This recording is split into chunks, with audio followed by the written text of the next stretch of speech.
Magandang umaga sa inyo lahat. Ang dami namin nagdaanan sa Luther. Mali ako ng pasok sa bayan. Yung pala sa Kapitan Sayas. Dalawang klase ng terror lang. So, sumama kami sa Southwoods para umiwas dito. So, ang hapon ay All Saints Day. Ngayon ay All Souls Day. Anong pagkain kami?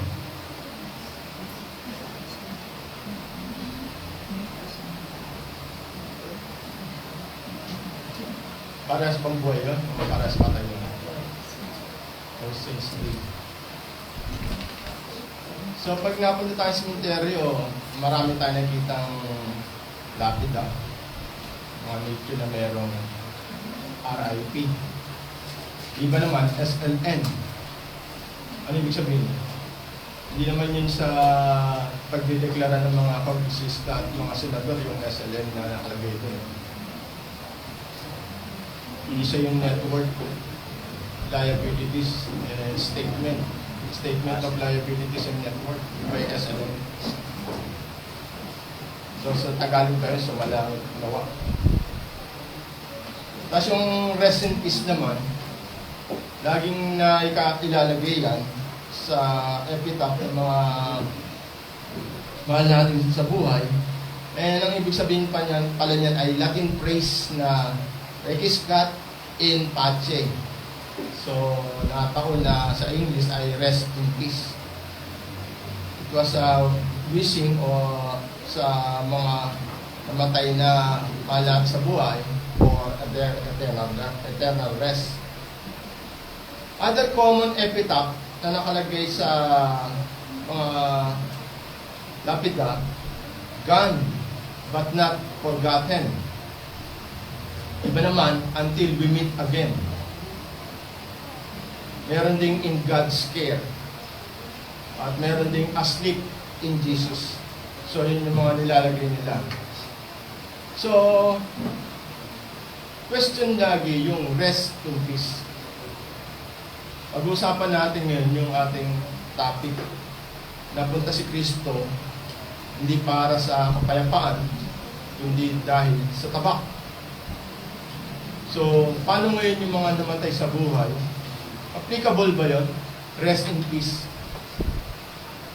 Eh, hindi naman daw napunta sa kapayapaan, kundi para sa tabak. All saints have peace.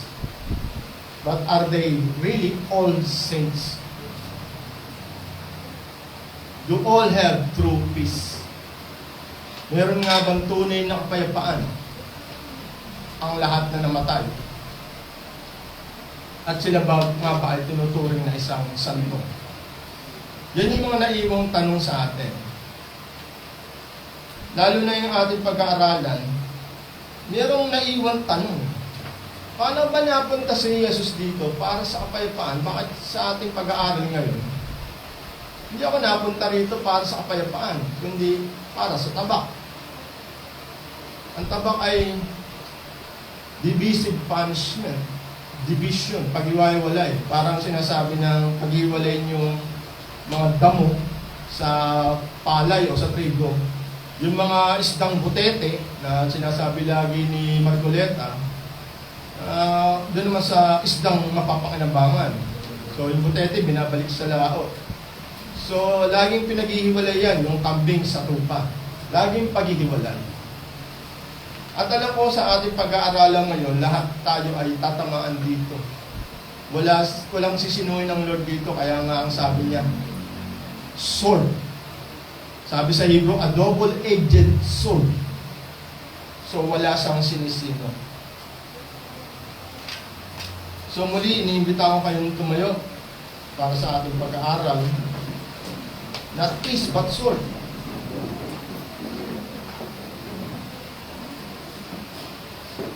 So, Matthew 10, chapter 10, verses 32 to 37. So, everyone who acknowledges me before men, I also will acknowledge before my Father who is in heaven. But whoever denies me before men, I also will deny before my Father who is in heaven. Do not think that I have come to bring peace to the earth. But I have not come to bring peace but a sword. For I have come to set a man against his father, and a daughter against her mother, and a daughter-in-law against her mother-in-law.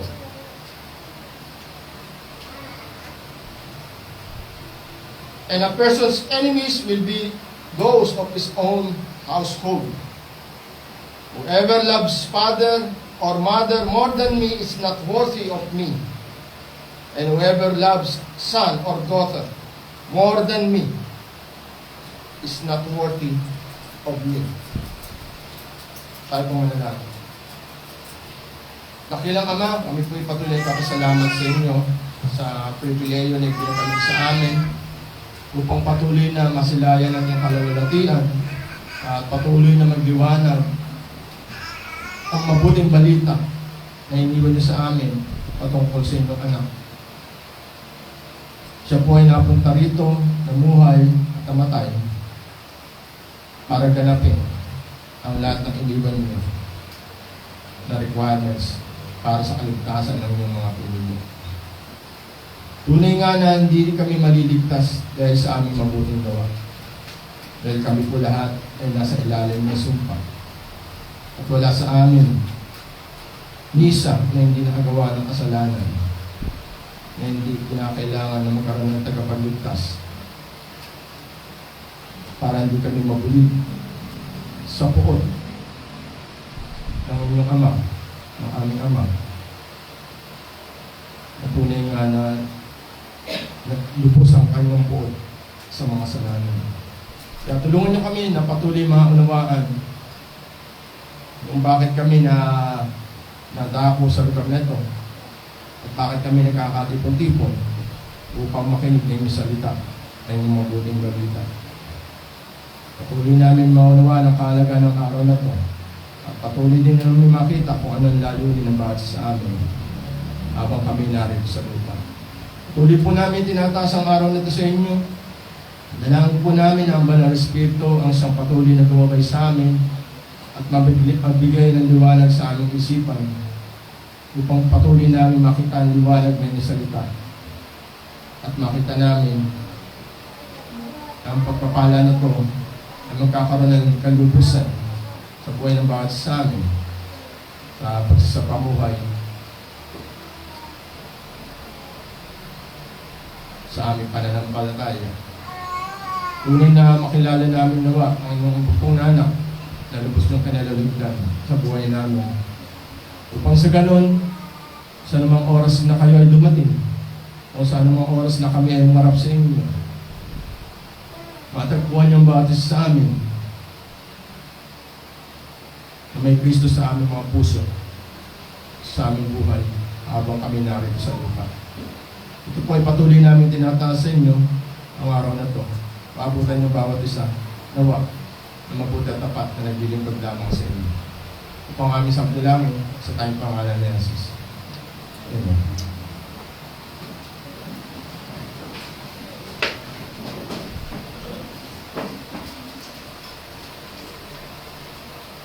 Naiwan yung tanong, paano ba napunta si Jesus dito para sa kapayapaan?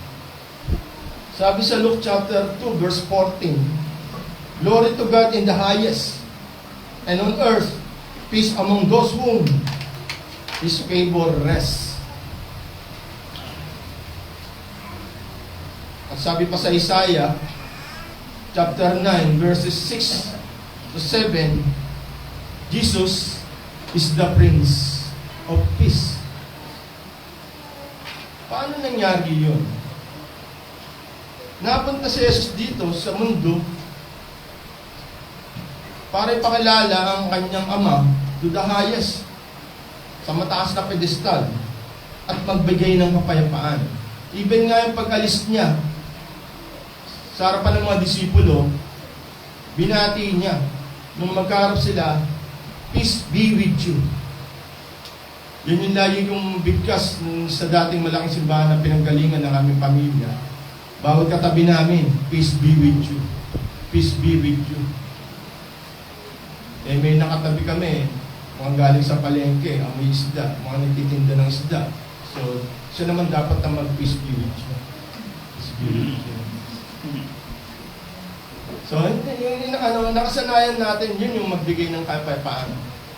Alos kagabi ay din na late na ako ng tulog. Dahil inibistigahan ko lahat ng videos ni Emma Atienza. Napaka-disturbing ng buhay ng bata na yun at the age of 19. Ang kanyang pamilya ay napakayaman. Lahat ng needs niya. Even barkada, hindi siya pwede magkulang sa barkada kasi mayaman siya. Ang mga barkada, mas malapit sa iyo yan, mas marami yan pag marami kang pera. Lahat kakilala mo yan. Pero bakit ganun pa rin? Hindi pa rin pala nagbibigay ng kapayapaan ang karangyaan. Hindi rin nagkakaroon ng kapayapaan yung magandang pinanggalingang eskwelahan.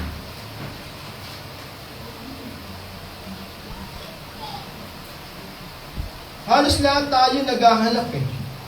Ang kapayapaan ay, sabi nga nila nung etong politika na to, ayaw nilang, may mga grupo na ayaw pumasok sa sitwasyon na kumukontra ka sa China kasi baka umabot sa gera. Ayaw ng tawang gera. Sino ba naman may gusto ng gera? Pero yung yung napagwagihan ng mga bayani dati, at ginugunita natin through Independence Day, ibibigay nilang ba natin yung kasaranlan at aapihin nilang tayo ng ganun-ganun? Sabi nga, ang hirap niya nun, dadating yung kaapu-apuhan natin, tatanungin tayo, wala pa kayong ginawa? Bakit nasasakop tayo ng China? Wala pa kayong ginawa? Parang mabubunta ng kapanansisi ng mga... Ang hirap ng bumalik ang kalagayan ng panahon ng Kastila at Hapon. Parang ang estranghero sa sarili mong bansa. Tapos ang mapupunta lang sa'yo yung kung ano lang yung tira-tira. Lahat pinagkait sa'yo. Ang hirap makakabalik sa ganung kalagayan. Pero yung sinasabi nga na hindi natin nais ang gera, gusto natin ang kapayapaan, pero ayaw rin naman natin masakop tayo sa ganung-ganung paraan. Na hindi man lang tayo umimik at lumaban para ipagtanggol ang ating kasarilan. Yun yung malaking usapin. Kasi ayaw natin nang pumasok sa gera, pero ayaw din natin na walang kapayapaan. Si Jesus nga ba ay napunta rito para magkahiwa-hiwalay at magkagalit-galit tayo. Lalo na sinasabi nga rito, patungkol sa pamilya. Eh, yan pa naman yung galawin mo na lahat eh. Ang mga magulang, pakilaman mo na lahat. Kahit nga bulabugin mo buhok niya, galawin mo na lahat eh. Huwag lang yung anak niya. Magkakamatayan. Pero dito, tinutukoy rito, umabot eh. Yung pinag-uusapan ng political dynasty, yung sinasabing consanguinity sa affinity. Ang consanguinity ay relationship by flesh. Ang affinity naman ay relationship by law, by the law. So, naiwanan sa atin ang tanong, napunta ba talaga si Jesus Christ dito para magkaroon ng discord, ng disagreement, or even of contentions? Parang nagbabangga eh. Napunta ako rito sa kapayapaan. Pinadadala ako rito para sa kapayapaan. Ang kapayapaan yung hindi ka nakaaway. Tayo bilang kasalanan, tayo ay kaaway ng Diyos. There is war within a sinner and a holy God. So kung walang reconciliation, walang magsusupis, walang magpapasipay ng pot ng Diyos, mananatiling tayong kaaway ng Diyos. Ngayon tinutukoy dito, si Jesus napunta rito para sa kapayapaan, para sa reconciliation. Kaya yung sinasabi nga, ang paghihiwalay niyan, dito sa mayroong kapayapaan at sa walang kapayapaan. Doon sa magre-reject kay Jesus Christ at doon sa tatanggap kay Jesus Christ. Why? He came here to live and to die. Siya yung Lamb of God. To suffice, to pacify the wrath of God upon sinner, wretched sinner like us. Sabi rito sa Isaiah chapter 48 verses 22, there is no peace, says the Lord, or the wicked. So ngayon may di-distinguish natin, ano ba yung sinasabi ni Jesus na hindi ako napunta rito para sa kapayapaan, kundi para sa tabak.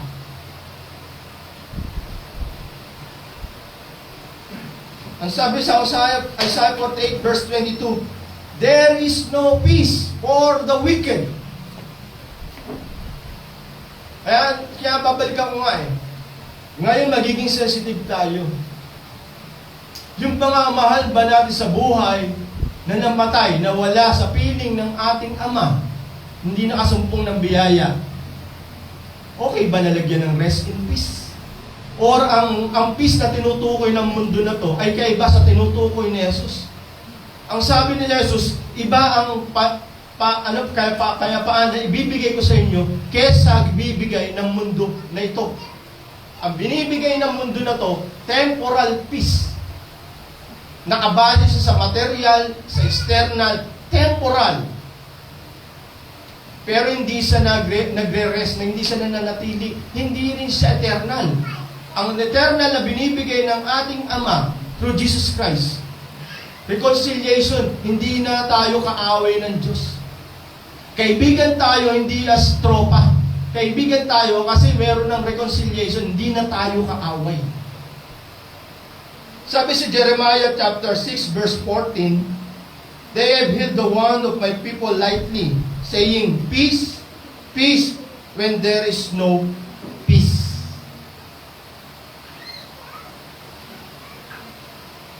Why there is no peace with the wicked? Ang sabi sa Colossians chapter 1 verse 21, and you who were once alienated and hostile enemy in mind, doing evil deeds. Ang mga gumagawa ng kasalanan sa ating Amang Banal, kaaway siya ng Diyos. Yung mga napalayo, magmula nung sa kay Eva at Adan, nung lumabas na sila sa presensya ng biyaya ng Diyos, itinuring silang patay. At sila ay kaaway. Kaya sinabi nga last message natin, si Jesus Christ ang daan, pabalik. Siya lang yung instrument, siya lang yung subject, siya lang yung kordero ng Diyos, siya lang yung lubos na kinalulugdan na pwedeng katanggap-tanggap na alay para sa makasalanan. At siya rin sinasabi ng katotohanan. Gaya ng binabanggit ko sa Korinto, siya yung yes. Kasi lahat ng promises sa Kanya, yes, fulfilled. Lahat ng promises and prophecies, yes kay Jesus Christ, siya yung truth. Kaya yung sinasabi niya, yung life sa pamagitan niya, magkakaroon ulit tayo ng eternal life. Through Jesus Christ. Paano yung wala kay Jesus? Paano yung mga namatay na walang Kristo sa buhay niya? Napilit na niyakap ang kanyang sarili, minahal ang kanyang sarili, at yung mundong ginagalawan niya. Sabi sa Romans chapter 5 verse 10, for if while we were enemies, we were reconciled to God by the death of His Son. So Romans chapter 5 verse 10. So makita mo, reconciled to God by the death of His Son. Yun yung propitiation. Ang linaw-linaw ng mensahe kung bakit napunta si Kristo dito. Napunta siya rito para sa kapayapaan. Doon sa mga pinili, inilagay ng ating Ama para makatanggap ng biyaya ng kaligtasan papunta kay Kristo. sila yung tatanggap ng reconciliation. Pero pag hindi, doon pumapasok yung ating teksto. I had not come here for peace, but for division. Divisive punishment. Yung sinasabi nga, yung magre-reject ng gospel at mag-accept, maghihiwalay siya.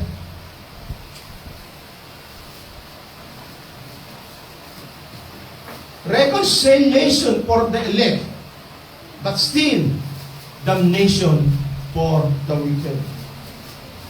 So makita natin yung verse 34. Ito yung sinasabing nagkakaroon ng division. Sana dumating ang time, matuto kayong mag-share ng gospel. Aralin nyo ang ating pinag-aaralan. Ang hirap kasi nung dumating ang punto, lalagyan mo siya ng rest in peace, pero hindi mo siya binigyan ng pagkakataon. Mga sumpong na biyaya patungkol kay Kristo. Ilang beses na tinuturo yung gospel. Ang buhay dito, ang purpose mo, hindi para mabuhay na mariwasa, magpakasaya, uminom, maglakwatsa, mamasyal, kainin lahat ang gusto mo hanggang sa mamatay ka. No! Ang buhay dito hindi ganun. Ilang beses na pinatutunayan ng mga ninuno natin, kauna-unaan pa, kung sino'y si Kristo. Na kung walang dadating na Kristo, lahat tayo papunta doon sa ating Creator God para makaranas ng parusang walang hanggan. Ang pagkakaiba natin sa hayop, wala silang kaluluwa. Wala silang babalikan. Sa naglikha sa kanila, sila ay madudurog, magiging abo ulit, gaya ng lupa. Wala na, magbabanis na sila. Pero ang tao, may kaluluwa. At ang kaluluwa mo na yan, eternal yan, it's either life or death. Sabi yung peace dito, sa Greek siya ay erene, o yung sinasabing pinangalanan natin na irene. It means quietness or rest. Ang sword naman dito, yung makaira. Naalala ko yung salitang machete. Parang ano siya, yung gulok. A knife. Figuratively, war or judicial punishment when it comes to yung word na sword. Double-edged sword. Nagdi-divide siya. At ang sabi sa Hebrew, sa sobrang talim nung sword na yon, kaya niyang paghiwalayin ang inner man. Yung sinasabing bone and marrow, kaya niyang paghiwalayin. Ganun sa katalas. Even the deepest part of a person, he divides.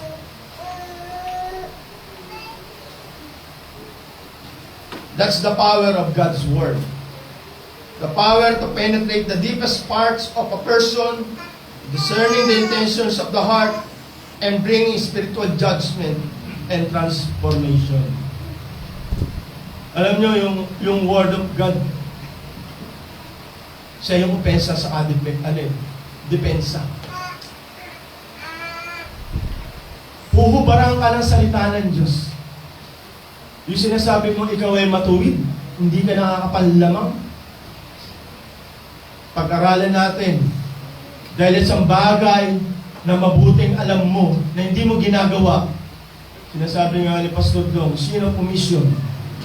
Kasalanan pa rin yun. Yung mabuti na hindi mo ginagawa, kasalanan. Hindi lang yung pinagbabawal na ginawa mo, sin of commission, hindi lang yun ang kasalanan. Even sa hindi mo paggawa ng mga mabubuti, kasalanan pa rin. Para yung mga tambay. Bakit kayo galit na galit sa akin? Wala naman kaming ginagawa. Sabi ng mga tambay. Lalo na yung sinasabi ng kumakain na, meron pa nagsasalita sa kusina. Kumakain na ba yung tamad? Gising na ba siya? Yung patabahin natin, kumakain na ba? Habang kumakain ka, yung may nagsasalita sa kusina. Tapos pag nagsalita ka naman, bakit ba galit na galit sa akin si nanay? Wala naman akong ginagawa. So, ibig sabihin, pag mayroong mga mabubuting gawa na hindi mo ginagawa, kasalanan yun. Mali pa rin yun. So, sa verse 35 and 36, binanggit yan, gaya ng binabanggit din sa Micah 7:6, chapter 7, verse 6. Sinasabi kang consanguinity. Imagine mo, yung division na yun, pinasok na ng Lord kung saan yung division na yun. Even sa loob ng bahay, magkakaroon ng division. Consanguinity, yung relationship by blood. Affinity, relationship by marriage. Gaya ng sinasabi nga namin, madalas, sa political dynasty ngayon, hanggang third degree, yung consanguinity. At sa 37, dinidemands niya na sa consanguinity, sa relationship by blood, the Lord demands a lesser love. Even sa affinity by marriage. He demands first place in our hearts, and we must be willing to choose Him instead of our relatives. So malinaw yung sinasabi ng mga salita na to. Sinasabi niya sa verse 37, lesser love dapat sila. Ako yung first place. Ako yung first love mo. Sinasabi niya to kasi yan yung nangyayari sa natural na kalagayan ng bawat isang pamilya. Mas mahal natin ang mahal natin sa buhay kaysa sa Diyos. Maraming pagkakataon na hindi mo sa inuuna. Inuuna mo yung mga nasa paligid mo na mahal mo sa buhay.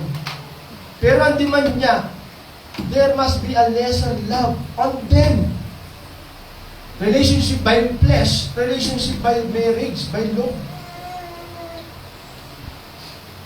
Kasi ako hindi, ito yung sinasabi niya, ito yung salita niya, matalas, pinaghihiwalay.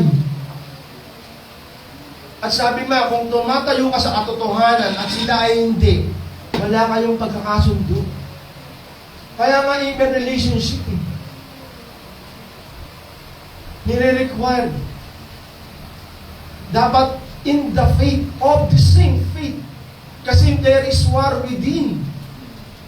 Magkaiba kayo ng kinikilalang Diyos.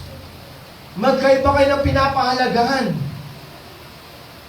Ang mga anak ng Diyos tumanggap kay Kristo, nakatanggap ng biyaya. Yung biyaya na yon ang magkukumpini ng kanyang puso na sinasabi nga na walang ibang ginawa kundi gumawa ng kasalanan. Ang puso ng isang tao, walang ibang kinikilala kundi ang kanyang sarili. Yan yung pinakamalaking problema. Sabi nga nung nabasa ko, self-help doesn't solve spiritual problems. If self is the problem, then self cannot be the solution. Ilalagyan ng ano yung self. Yung sinasabi ni Jeremiah, yung puso natin, mandaraya yan. Wala yung gagawin kundi lumayo sa Diyos. Wala ibang gagawin kundi yakapin ang mundo na to. Wala siya ibang gagawin kundi yung puso mo. Sundin ang desire ng puso mo. Sabi ng quote na to, you need someone outside yourself to save and change you. His name is Jesus.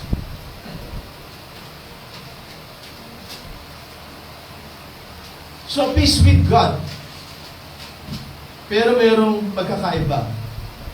Yung peace na yan is different.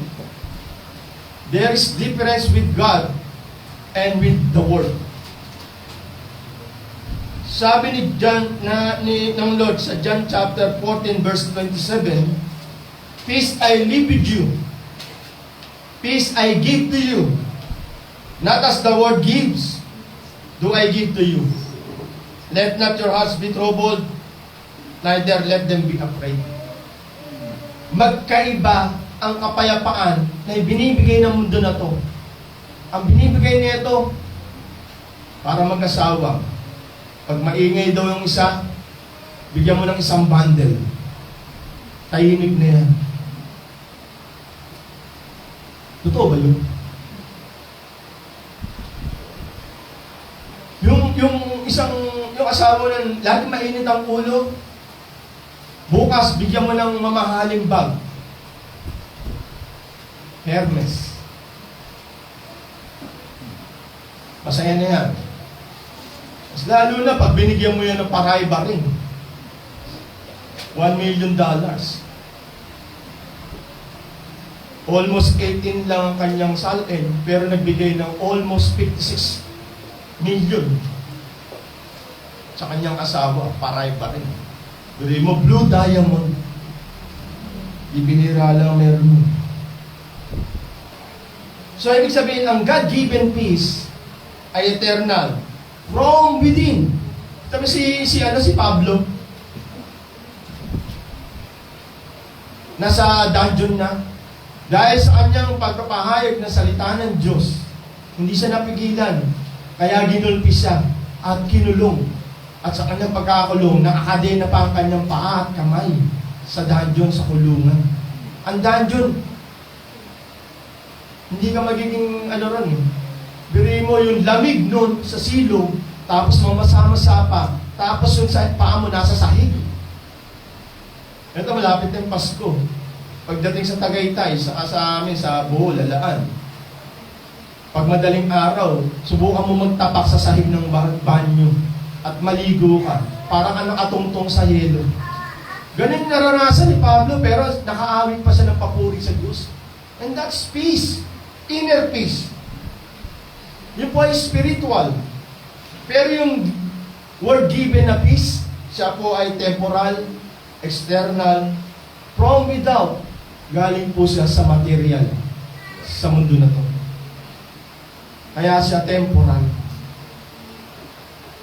Kaya ang tao, kahit na mawala ang kanyang buong pamilya, dahil meron siyang God-given peace, still, dahil kilala na ang Diyos, nandun pa rin sa kanyang kapayapaan. Nandun pa rin yung pagkalungkot, pagpangulila, pero still, nandun pa rin yung kapayapaan sa puso. Kasi hindi galing yun sa labas. Hindi yun galing sa mundo. Galing yun sa kanyang naglikha. Creator God. Spiritual siya. Hindi siya material. So ay makita natin dalawang pag-aaralan natin na establish bakit not peace but sword.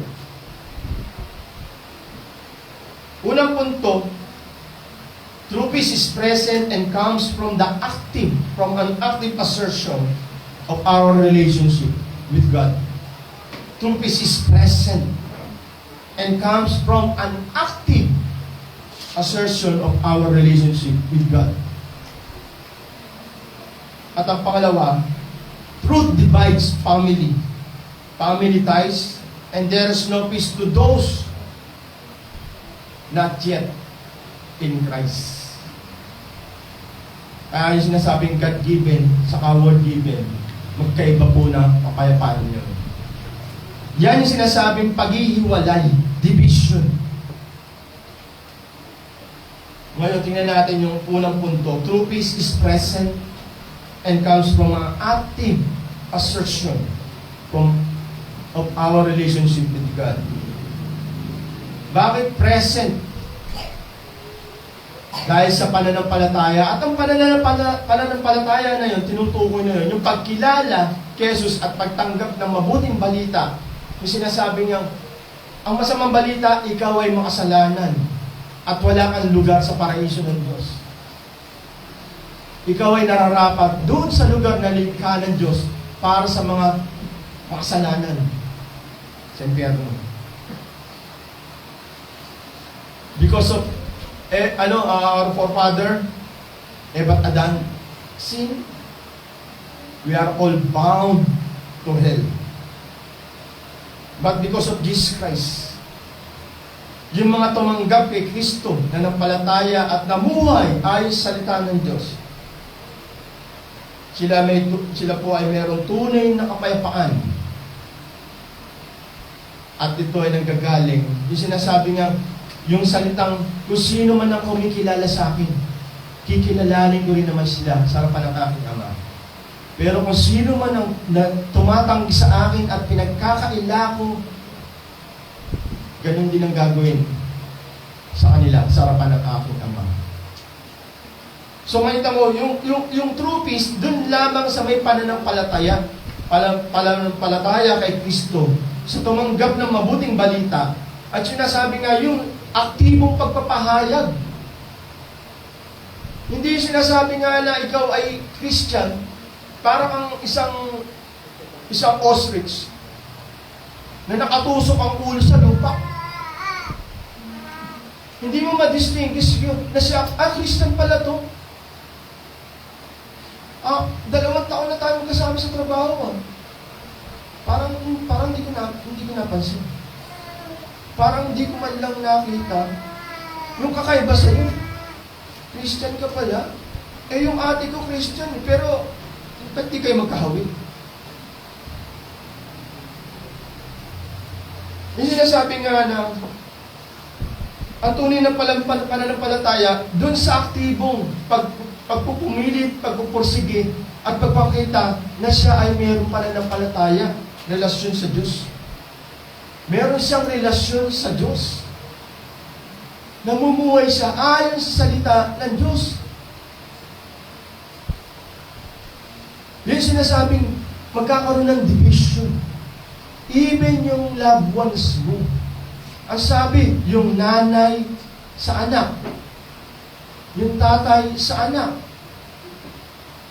Even sinasabi nga yung kanyang manugang na lalaki at babae. Kita mo kung paano pinapasok ng Lord yung sinasabing magkakaroon ng division. Magkakaroon ng disagreement. Magkakaroon ng contentions. Magkakaroon ng discord. Yun yung sinasabing merong tunay na kapayapaan. Kaya ayon sa teksto, napunta siya rito para sa kapayapaan, pero ibinigay yun dun sa mga nanampalataya kay Kristo. Yung mga hindi nanampalataya kay Kristo, nandun pa rin sila sa sinasabing kaaway siya ng Diyos. So there is no peace with the wicked. So bilang hamon sa atin, kung yun ang inihiling ni Kristo bilang tanda ng pananampalataya, lesser love sila. So we must love Christ supremely. Siya yung first love mo.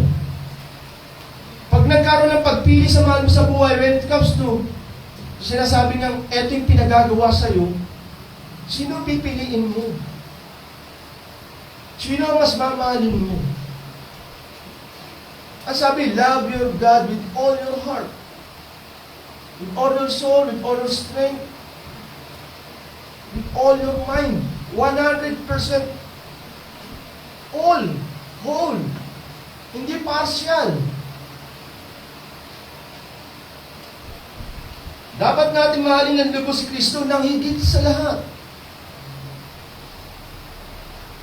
And we must be willing to express our attachment, our faith with Him in this world.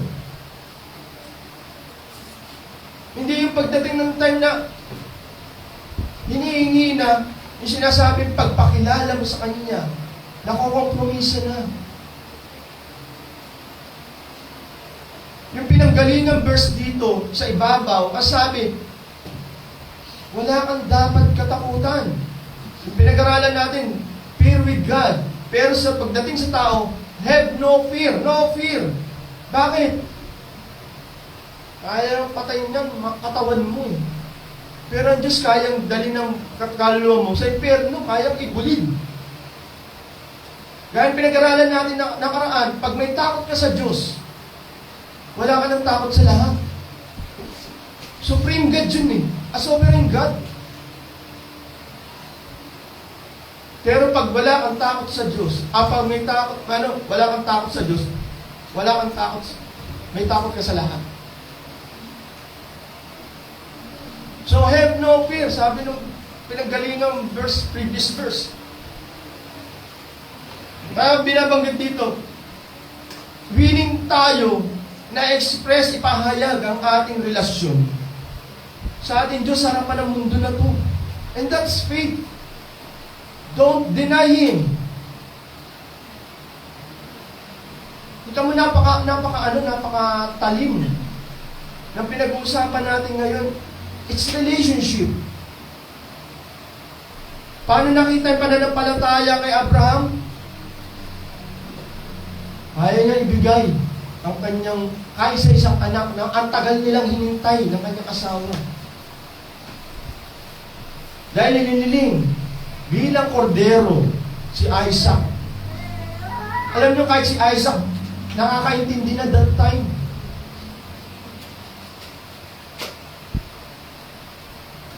Tinanong niya, tay, anong gagawin natin dito? Nasaan yung alay? Doon pumasok yung sinasabing Jehovah Jireh, the Lord will provide. Hindi niya alam, siya na yun. Tinali siya, hindi siya pumalag. Kasi yung tatay niya, mali yung tatay niya. Pero nung pinakita ni Abraham na kahit yung kanyang bugtong na anak, kaya niya ibigay kung hiningin. So napakita niya pa na ng palagaya, even is yung gospel nga eh. Yung kahit binigay nga ng bugtong na anak na lubos ng kinalulugdan, yun yung ipinakikita kay Abraham, kay Isaac. Kasi pag nag-question ka sa Diyos mo, when it comes to that,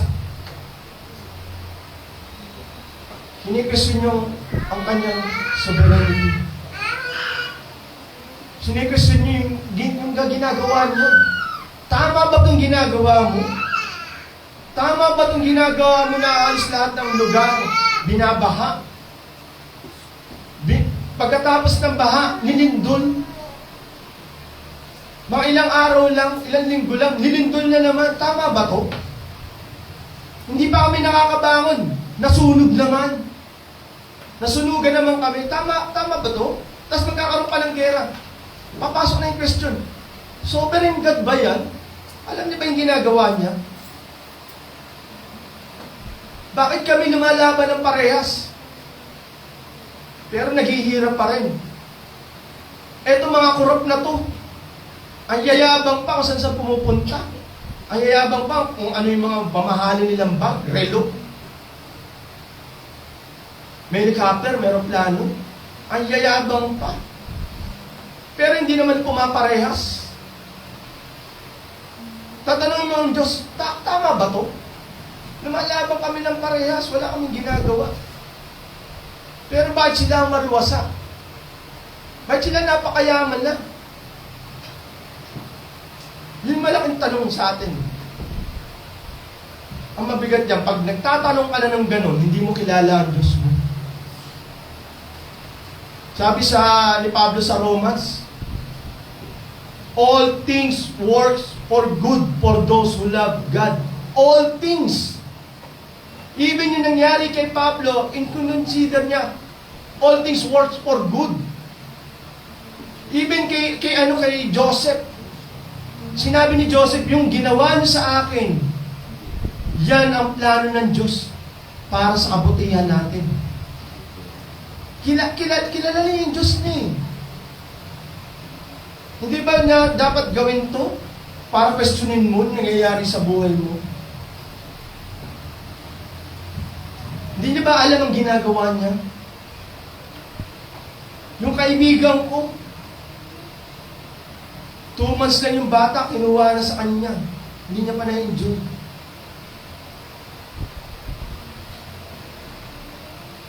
Ay, sasama loob mo. Si Bob nagsabi, ang Diyos ang nagbigay. Siya rin ang kukuha.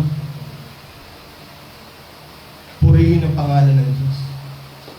Kasi kilala ni Job ang Diyos din.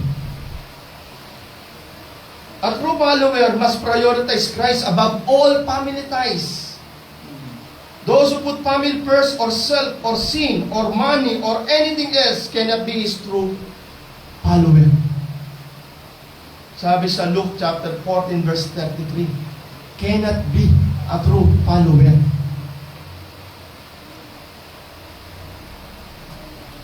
Pag hindi mo kinalimutan ng sarili mo at dinala mo ang krus, yung sinasabing krus kung ano yung dinaanan ni Kristo against the world, persecution, mockery, injury,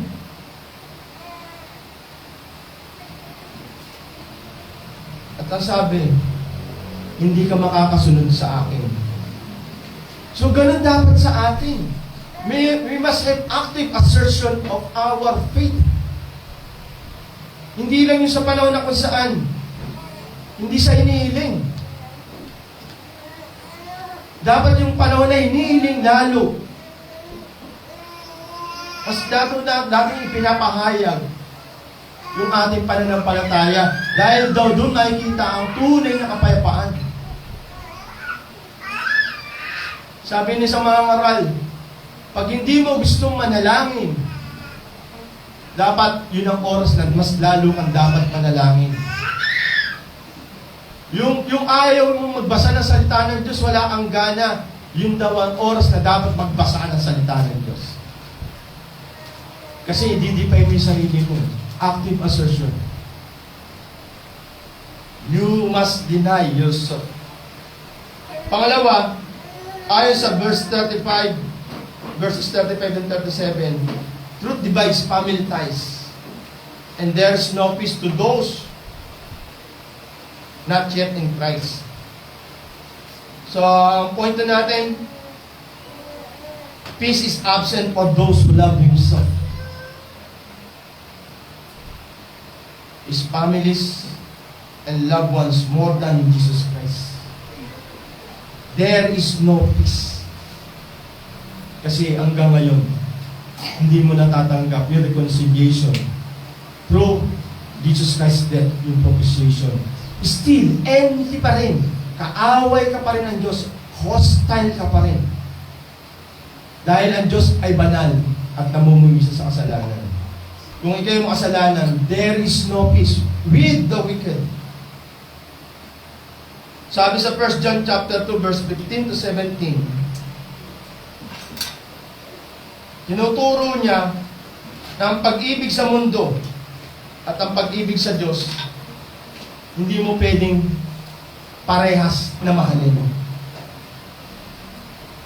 Teaches that loving the world and loving God are mutually exclusive and that a person cannot be devoted to both. Is either na mahalin mo isa at kamuhin mo ang isa. It's mutually exclusive. We cannot love them both, devoted to both. Ang mundo na to at ang Diyos.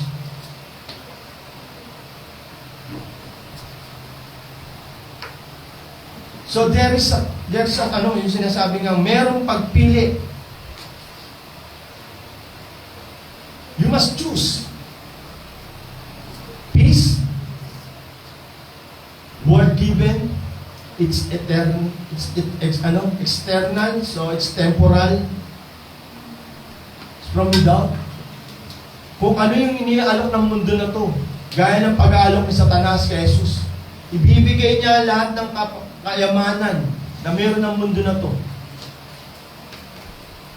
Sumamba ka lang sa akin. Alam nyo, nangyayari po ngayon yan.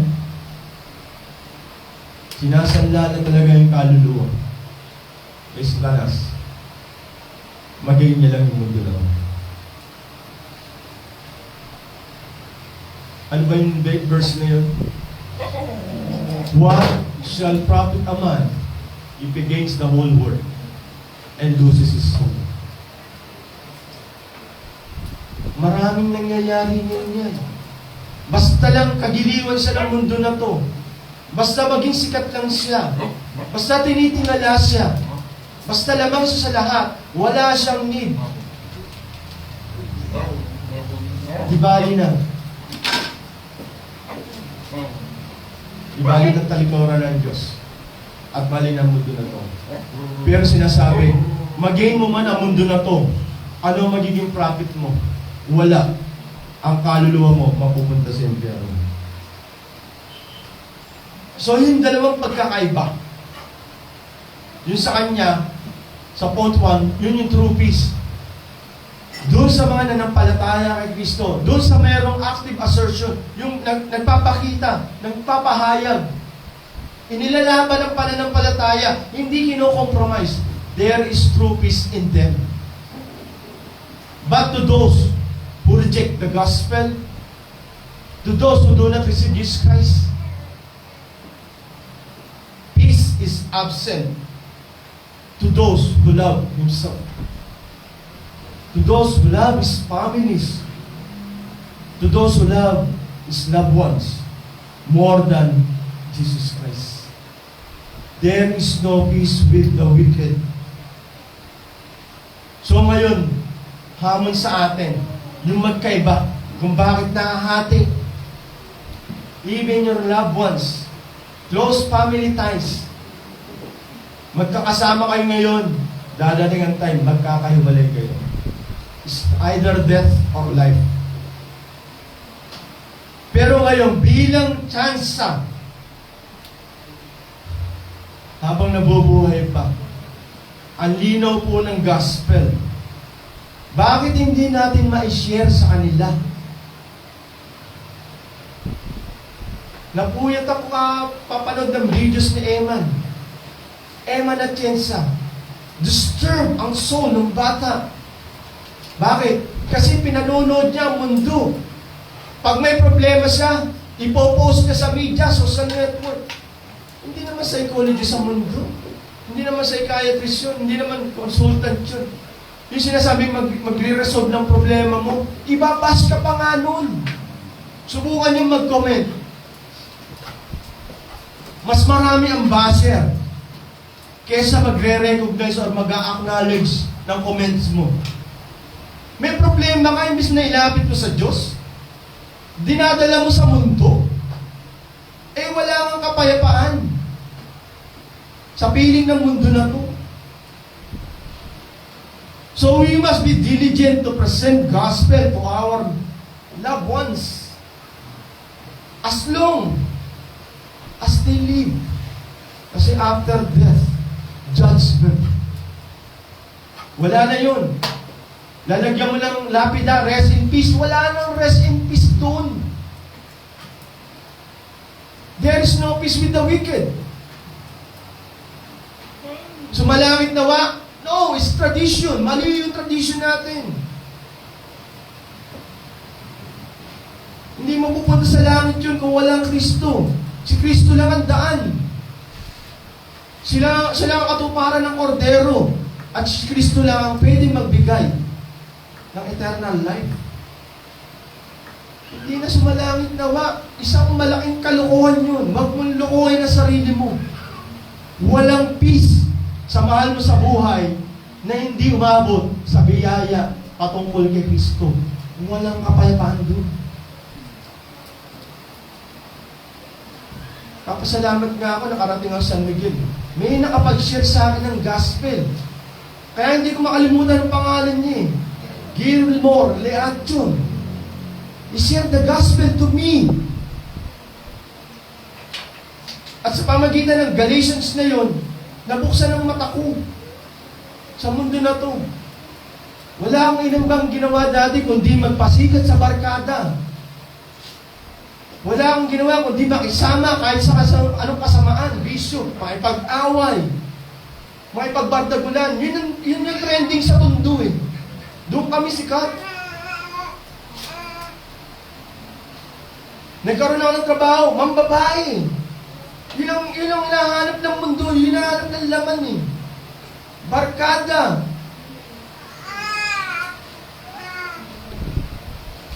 Let us give them a chance to know the glory of Christ. Tell them the ultimate reason why He came. To live and die in this world. Give them a chance. Kasi kahit anong iyak mo, pag namatay na yon, walang rest in peace doon. It's eternal death, eternal punishment to those without Christ dito sa mundo na to. Kasi, sarili lang nila ang minahal nila. At ang sabi ng ating Ama sa aklat ni Juan sa Epistle, yung mga nagmamahal sa mundo na to, sila yung lubos na kinamumuyan ng ating Ama. Let them know that He was born to die for every sinners whom the Father gave to redeem through His atoning death. That's the gospel. That's the gospel. Share the gospel with them. Hindi yung mamahaling regalo. Hindi yung pag may birthday siya, magbibigay ka ng regalo. Hindi yung pupunta kayo na sama-sama, masaya kayo. It's not. Magmula na naging Kristiyano ako, wala akong ibang naalala, kundi yung taong nag-share ng gospel sa akin. Parang anak ni Ronald Reagan. Namuhay daw siya na lahat ng kayamanan, kasaganahan sa buhay, naranasan niya. Pero yung na-share ng tatay niya yung gospel, nakakita niya na walang ibang pinakamagandang regalo na ibinigay ang aking tatay, kundi nung share niya yung gospel sa akin. Kasi hindi sa temporal, it's eternal gift. Let them know that He was born to die for every sinners whom the Father gave to redeem through His atoning death. As a conclusion, the truth divides.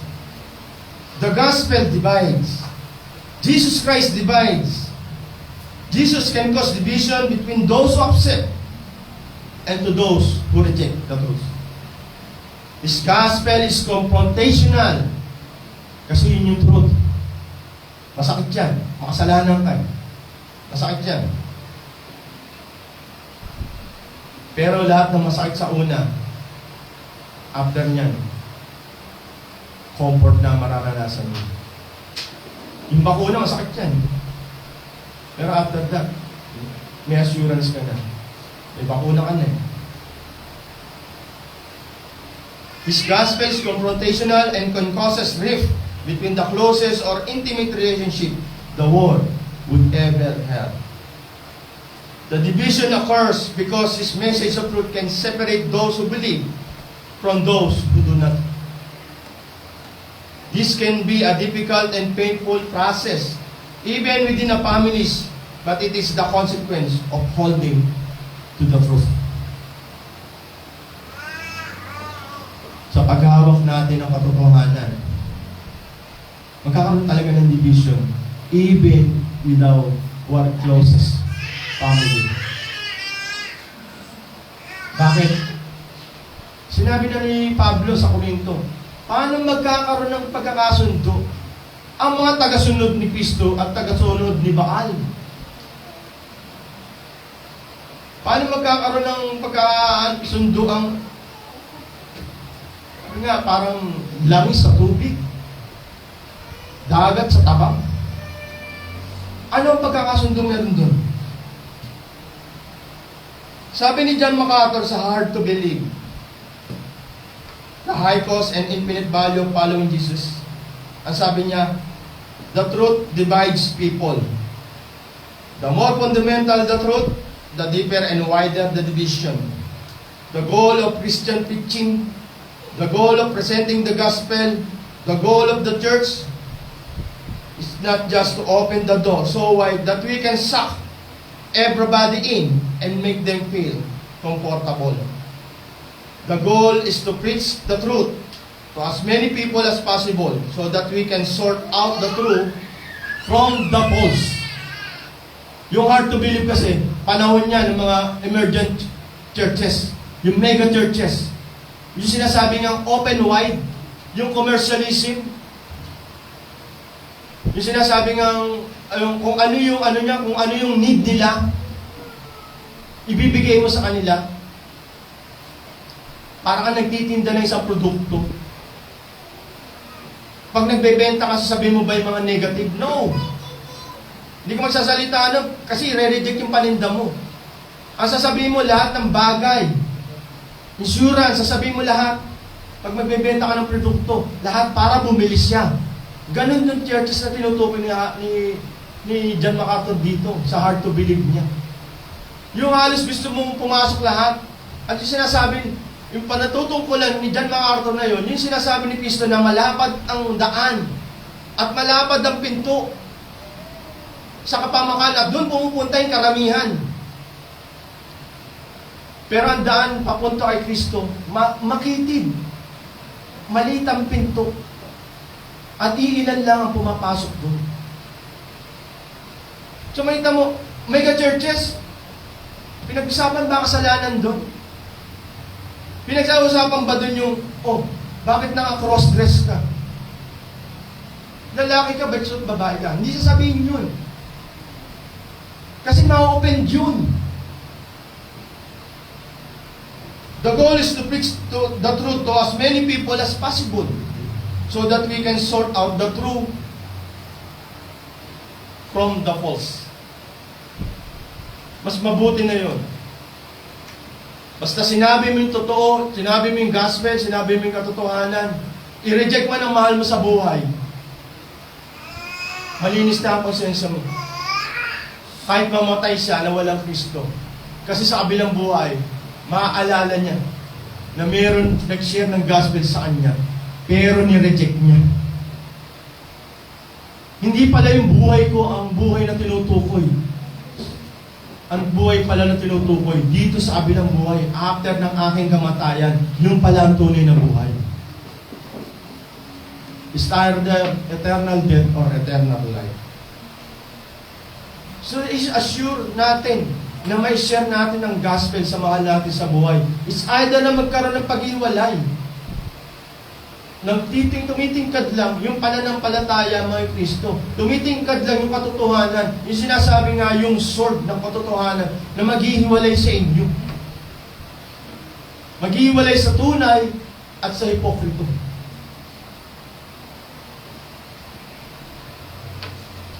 Bilang paanyaya sa mga wala pa kay Kristo.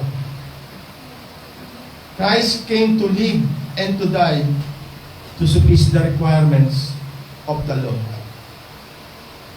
Napunta siya rito para mamatay, para tuparin ang lahat ng kailangan ng batas, para mapacify yung wrath of God upon sinner. Ang religion po, hindi sa adorno sa isang tao. Ang religion po, nagtuturo sa isang immortal at sa isang mortal. Sa isang temporal at sa isang eternal.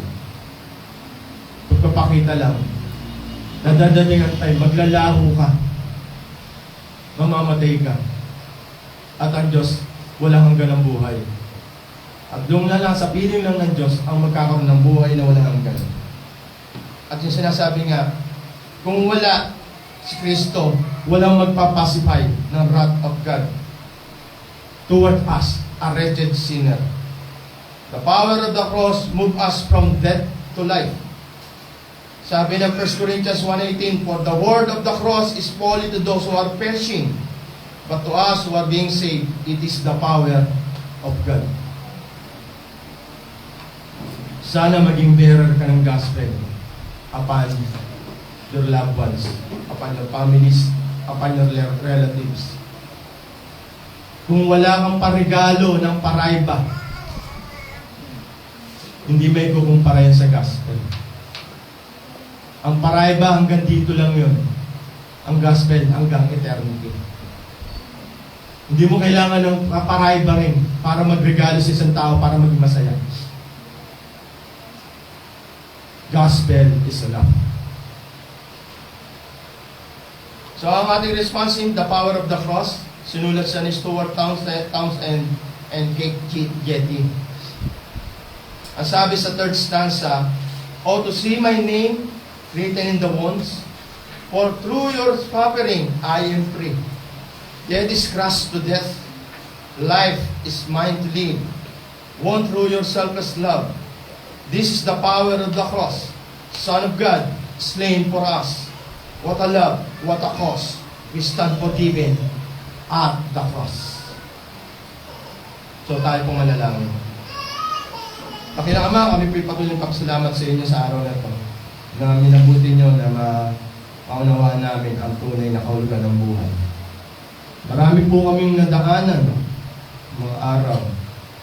Marami pong maaabot sa kamatayan. Ngunit nagpapasalamat kami na nagtuturo kayo ng katiyakan